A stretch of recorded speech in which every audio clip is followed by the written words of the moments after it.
Bed Bath & Beyond fiscal 2022 first quarter earnings. My name is Sylvia, and I'll be your operator for today's call. At this time, all participants are in a listen-only mode. Later, we will conduct a question-and-answer session. During the question-and-answer session, if you have a question, please press 01 on your touch-tone phone.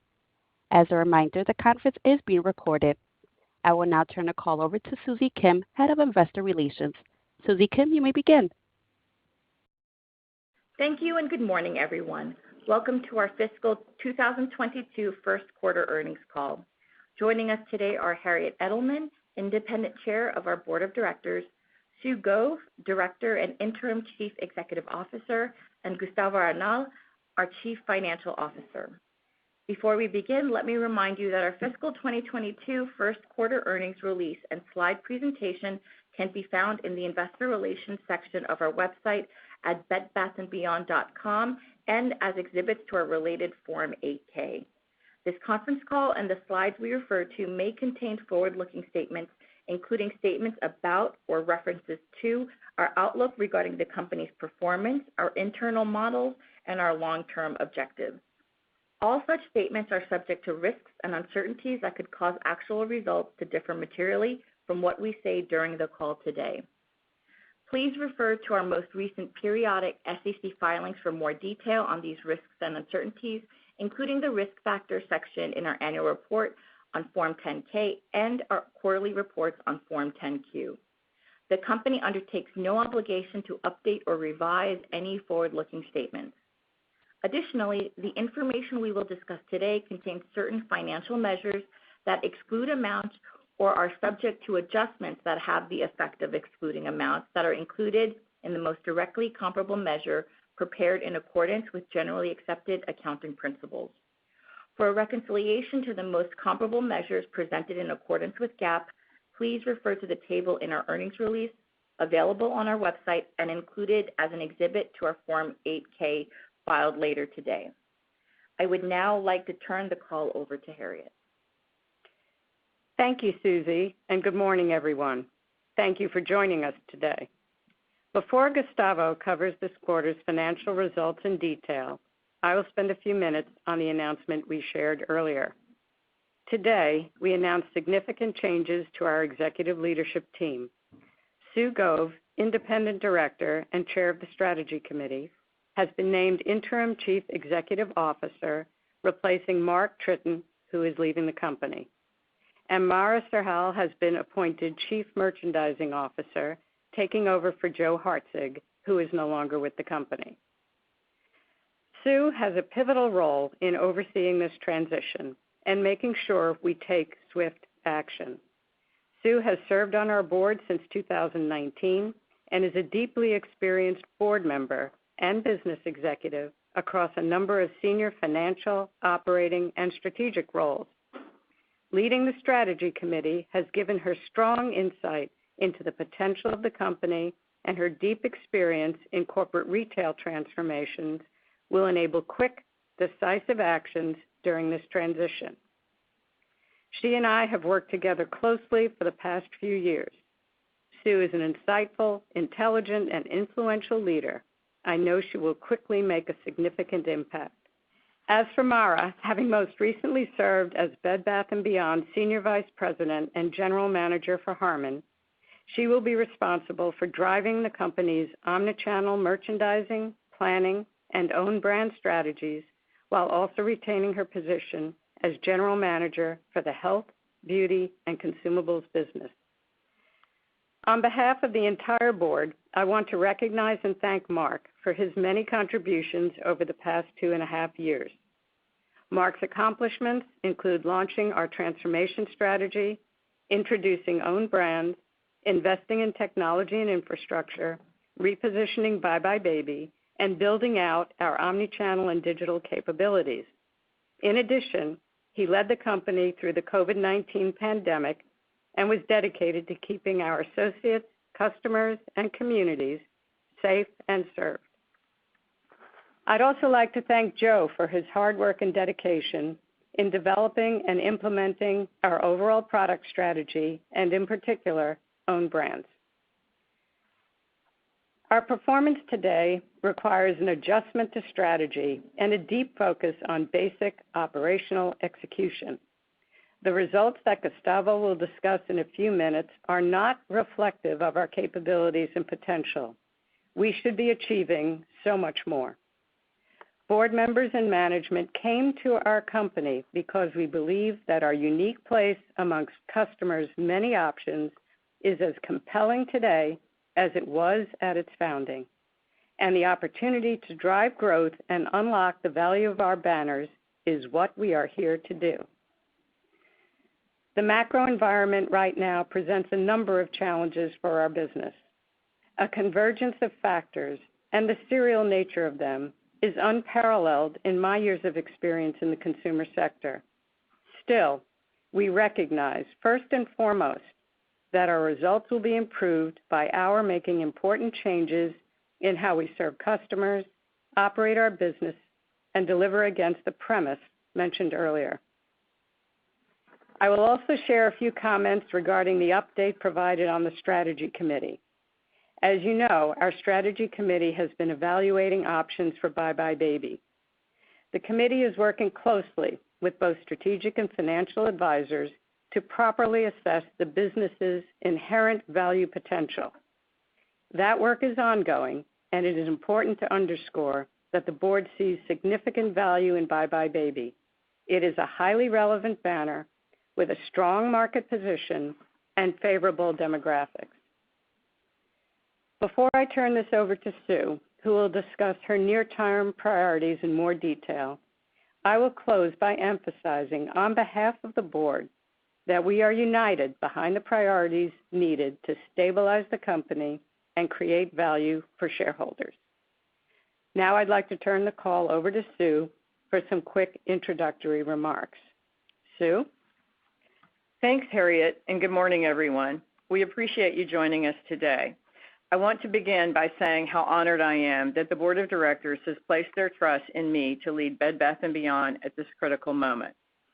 I echo Harriet's comments that all of us on the board have a deep respect for this company and the heritage of our banners, and a firm commitment to our stakeholders to drive improvement. I've been a loyal Bed Bath & Beyond customer since the beginning and was in our stores this past weekend working through the college checklist for my daughter. Today, I want to share some brief remarks on our results and how I am thinking about near-term priorities. We've spent a significant amount of time evaluating areas of need and potential for the business, and you can expect to hear more from myself and the team in the weeks and months ahead. I look forward to meeting with our associates, partners, and shareholders as I lean into my role. Before I jump into some of the near-term priorities, I too want to thank Mark for his dedicated leadership and counsel through some of the most volatile times in our company's history. His oversight through the pandemic and commitment to keeping our associates and customers safe has been remarkable. That care remains a top priority as I step into this role. I could go on, but suffice to say, Mark leaves a meaningful impact. As Harriet mentioned, our results are not up to our expectations, nor are they reflective of our potential. Like many of our retail peers, Bed Bath & Beyond is facing a difficult macro environment. However, even during these periods of industry-wide challenge, our shareholders, associates, customers, and partners all expect more from us, and I couldn't agree more. We must deliver better results. We have products that are positioned to meet needs for customers across important and resilient categories, and we have identified areas of focus in which we can improve. Our offerings and brands need better balance to what our customer wants. Our inventory position needs refinement. While we have been working to address these areas of focus, some have been effective and others have not. From where I sit right now, the areas that I consider to be working include own brands has a place in our assortment, particularly with the introduction of new opening price points within a label like Simply Essential. As we've already discussed, we're pleased with where BBBY Baby is positioned and see exciting potential. Our omnichannel and digital capabilities have grown, and services such as BOPUS and same-day delivery answers the evolving needs of our customers. We also launched our new loyalty program, Welcome Rewards, last week, and we're excited about what we are seeing in these early test days.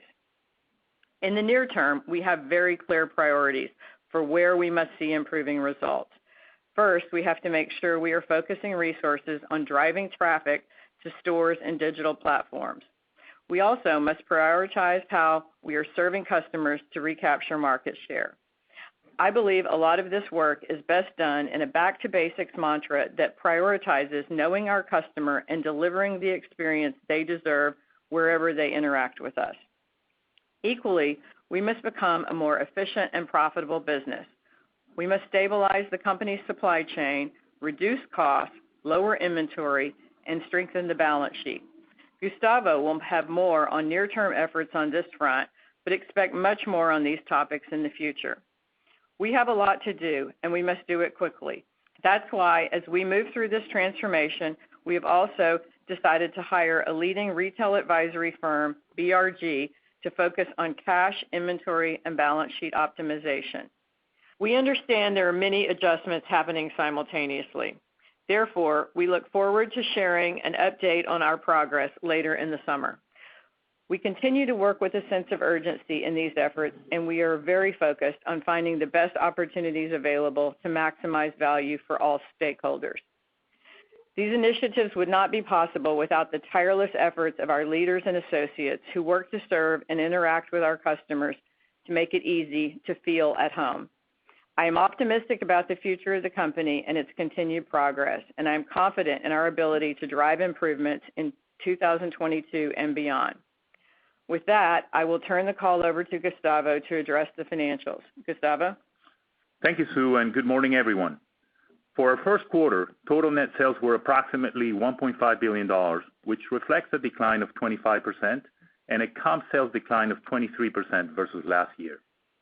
This comp decline was consistent with the quarter-to-date trends we share on our April earnings call, as sales continue to be challenged throughout the quarter. As a reminder, net sales continue to reflect the impact from our store fleet optimization program, although the impact is now smaller than in prior quarters. Also, we have fully anniversaried our completed non-core divestitures.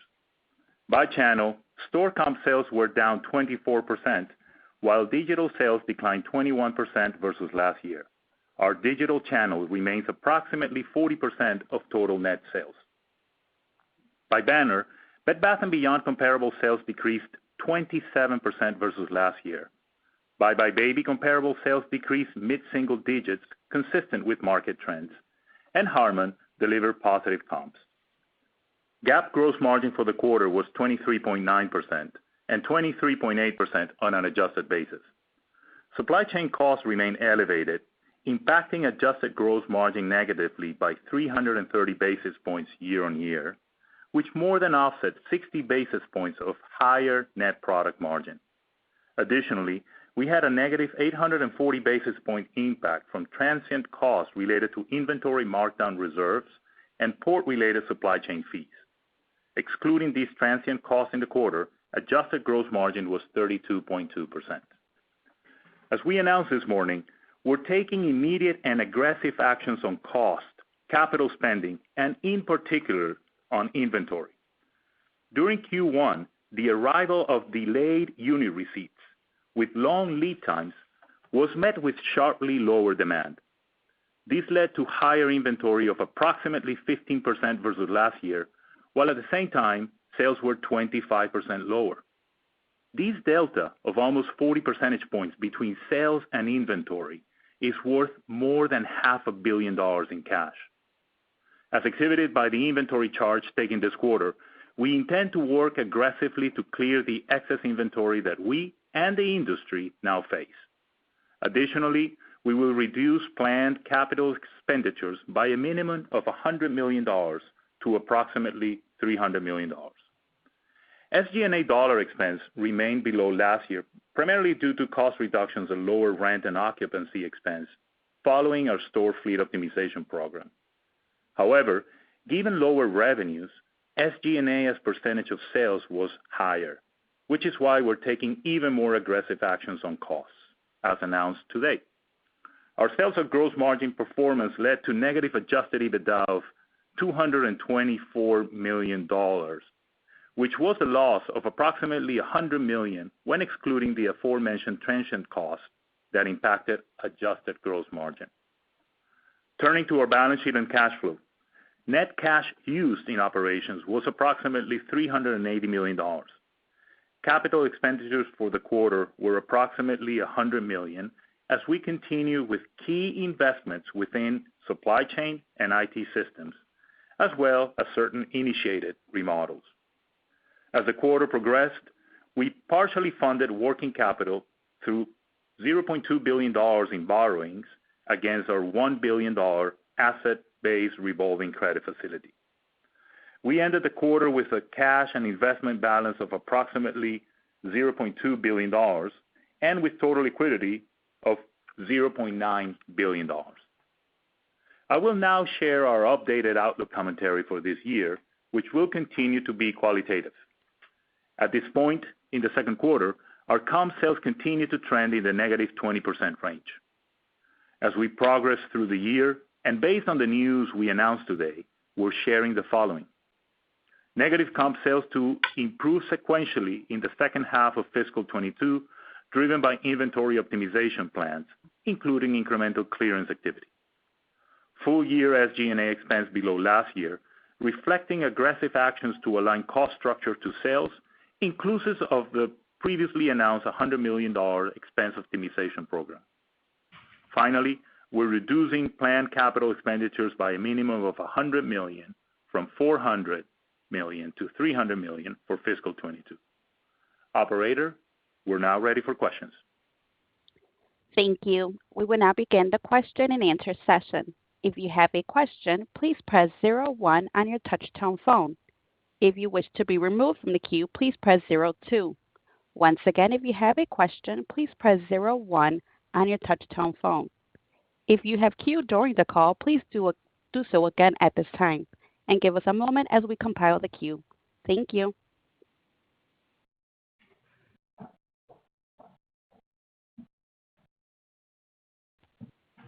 And our first question comes from Jonathan Matuszewski from Jefferies. Please go ahead. Transition. You mentioned the search for a permanent CEO is underway. Just curious how the criteria you're emphasizing on this go-forward search is different from the prior search. That's my first question. Thanks. Thank you. This is Harriet answering. So clearly we want a focus on merchant skills, modern retailing, digital and omni capabilities, but sharp skills and emphasis on operations, execution, cost effectiveness, and balance sheet. Gotcha. Thanks so much. And then just a follow-up question on expense rationalization. Sounds like you're going to be taking a more aggressive stance with operating cost reduction. Last quarter, we learned about a $100 million expense rationalization program for fixed and discretionary costs. Can you elaborate a little bit more on the new areas that you'll be focused on? Thanks so much. Hi, Jonathan. Gustavo here. It's all about not leaving any stone unturned, going deeper into some of the areas that we've already started working on, like optimizing our forward profitability, store fleet optimization, supply chain costs, and frankly, any indirect spend or variable cost to improve both gross margin and improve our SG&A rate. We need to right-size the business according to our recent sales trends. Yeah, and this is Sue. I would just add to that we're going to be focusing our resources on the things that are going to drive immediate results. So we'll be prioritizing that in near term as we prioritize our cost opportunities. Thank you. Best of luck. Thank you. Our next question comes from Michael Lasser from UBS. Please go ahead. Good morning. Thanks a lot for taking my question. How does the DAS make the necessary systems and supply chain investments at a time where it really needs to preserve capital? And on that point, Gustavo, do you think you have enough capital to allow the company to complete its transformation? And if you do need to raise capital, what will be the best approach right now? Yeah. Hi, Michael. Look, first, in terms of capital spending, as Sue said, we're focused on the areas that will matter the most, which is why you've already seen a very decisive change in our capital spending plan this year, bringing it down by a third, from $400 to $300 million. We do think it is important to protect within that $300 million, for now, the elements related to capabilities, system capabilities, supply chain capabilities, technology capabilities, because we're living in a very challenging and dynamic world, and there's still a need to modernize the company.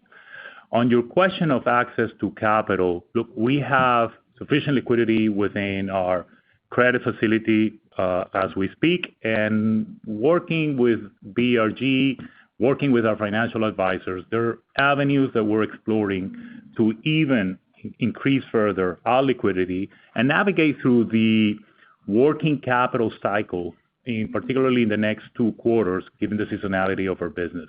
So we are confident on our ability to manage cash, liquidity, to strengthen the balance sheet, and be very focused where we invest and where we take costs out. Understood. My follow-up question is, with all due respect, when a retailer gets into a challenging and precarious situation like this, it can be hard to re-engage with customers. It can be hard to maintain the faith of your vendor partners, and it can be difficult to maintain the experience in the stores. Why is this situation different?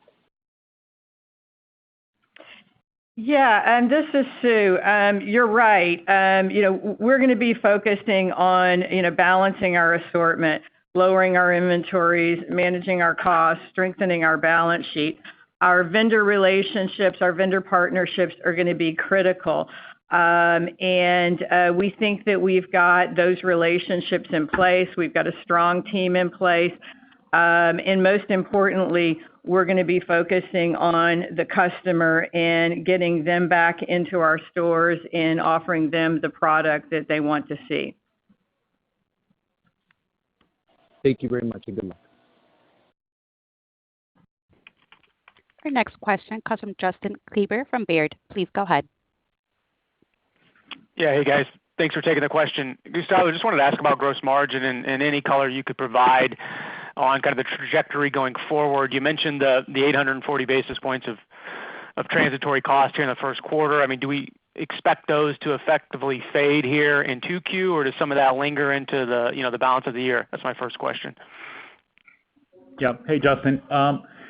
Part of the reason we wanted to show those costs separately, as we did in the fourth quarter, is exactly to the note what you just said, right? Those are transient, right?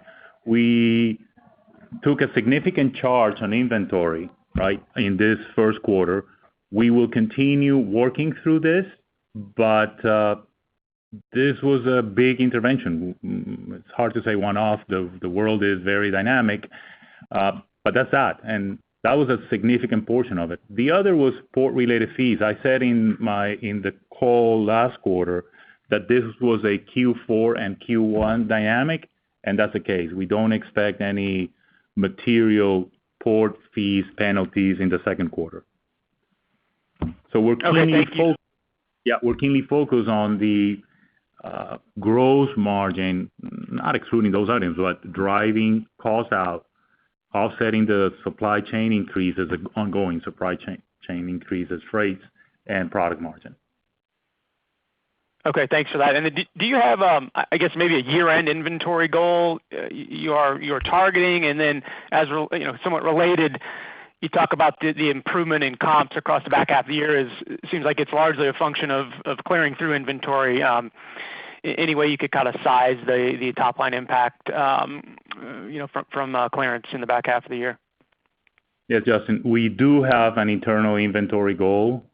We have objectives month by month, quarter by quarter. We're not at a point of declaring that at this point, right? But the flavor I would give you is there is cyclicality in the business, right? There is a seasonality. We still need to, while we're addressing inventory down, aggressively in the areas where we feel we're a little bit bloated, right? And where we're intervening. We still need to protect our inventory levels through the back to college season, through the important holiday seasons in November and December. So expect the inventory reduction to come more later into the fiscal year, just as the nature of the cycle of our business. All right. Thanks so much. Our next question comes from Jason Haas from Bank of America. Please go ahead. Hey, good morning, and thanks for taking my questions. So the first, I wanted to follow up on the comments regarding the strategy committee's findings regarding the BBBY baby business. I'm curious just to clarify the language. Is that are you guys still considering a sale for that BBBY baby division, or at this point is that off the table? And then curious what the strategic path is for that company, if it'll remain with your business. Yeah, this is Sue. So, the business is a very attractive business, and we're not alone in appreciating its value. We know there is interest. The strategy committee has done a great deal of work to date on evaluating the potential of the business, and the business remains strong today, as we stated. So we're going to continue to build on that work to evaluate the options of the business and seek unlocking the future potential. It's still a work in process, but as I said, we know there's interest. Great, thank you. And then as a follow-up question, maybe for Gustavo, I think you called out quarter to date, still seeing a mid down 20% comp. To what extent is the inventory clearance benefiting that quarter to date number? It is all within the mix, Jason. So we're working within the second quarter, right? Those sales trends will be part or related, impacted by the inventory clearance. Got it. Okay, so it sounds like that there is some benefit. I guess you're not quantifying it, but there is some benefit from the inventory clearance because I guess it's already underway. Is that the right way to think about it? Yes. Okay, thank you. Our next question comes from Carla Casella from JP Morgan. Please go ahead. Hi, my question is related to the balance sheet. You've got a 2024 maturity coming up, and given you got a lot of changes going on now and negative cash flow, I mean, have you started to think about how you would address that issue? Hi, Carla. Gustavo here. Yes, of course, this is part of our capital structure planning. We are not only looking at fiscal 22, the immediacy of this fiscal year, and as I said before, quarter to quarter, but also fiscal 23 and the maturity on the 24s. We have capacity to deal with that, and we're not declaring anything specific at this point. Okay, great. And then there's been a lot of questions and talk on inventory, but should we expect inventory to be a large source of cash for the next few quarters, or do you still have a lot coming in through the ports that would make it more working capital use for the year? Yeah, it won't be a source of cash in the when we look at Q2 and Q3, particularly because of the seasonality dynamic I mentioned. So it would be more of a Q4 dynamic. Thank you. And our next question comes from Seth Basham from Wedbush. Please go ahead.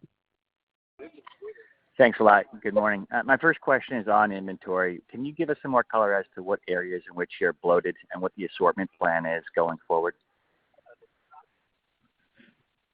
Yeah, a lot of the immediate actions we're taking now are related to own brands, and there's a couple of reasons for it.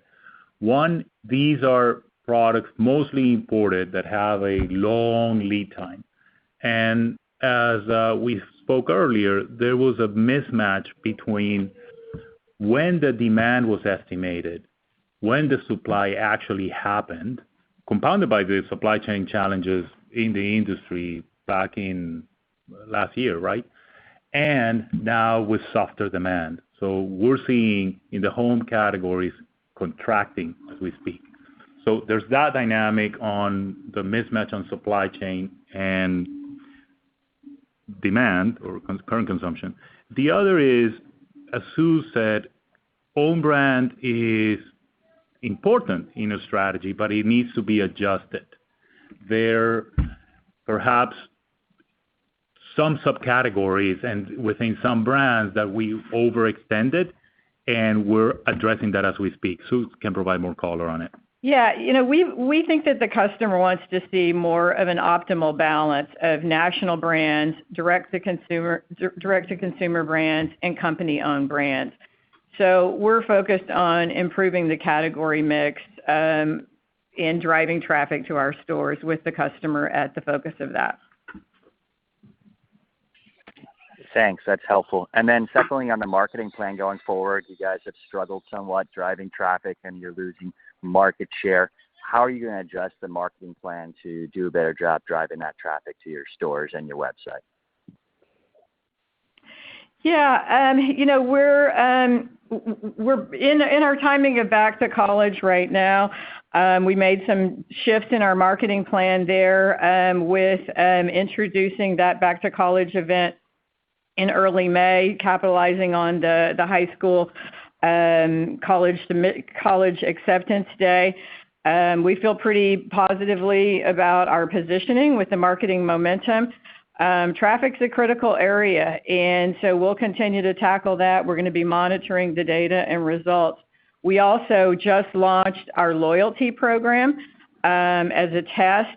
We're very excited about the early reads, and we're going to be talking and giving you updates on that in the near term. Thank you. Our next question comes from Cristina Fernandez from Telsey Advisory Group. Please go ahead. Yeah, good morning. Thanks for taking my question. I wanted to follow up on the private brand strategy. Given the long lead times, I guess, when do you think you can make a more impactful change there and perhaps add back some of those national brands that consumers would like to see in your stores? Yeah, our merchant team is heads down on this right now. They are immediately focused, as we announced today, with Mara stepping into the leadership role of merchandising. She'll be working very closely with her team to evaluate the assortments. They'll be immediately engaging with the vendor group, and we are looking at having a vendor day in the very near term. So we're on it, heads down, focused on that area immediately. And then my second question on the press release, you commented about pressures materially escalating in the second quarter to date from the first quarter. Can you comment more on that, what you're seeing in the last month or so? And as it relates to the fluctuations in purchasing patterns by consumers, what areas within the home are you seeing the biggest contraction? Yeah. Hi, Christina. Gustavo here. Look, the pressures that we talk escalating through the quarter is when we spoke last was mid-April. We provided visibility on our own trends for the month of March, or quarter to date. Our trends remain. But after our release, we saw the results of many retailers and the inflation escalating, interest rates escalating. It's just the macro environment has gotten significantly more challenging, or at least visibility to it. So that's what we referred to. There was a second part of the question. Remind me. I apologize for that. It's around the changes in purchasing patterns, like within the home. Yes, I understand the home. Thank you. Thank you. Yeah. Thank you, Christina. So look, we had seen since 6 months ago, started to see declining growth rates in the home categories. And we measure very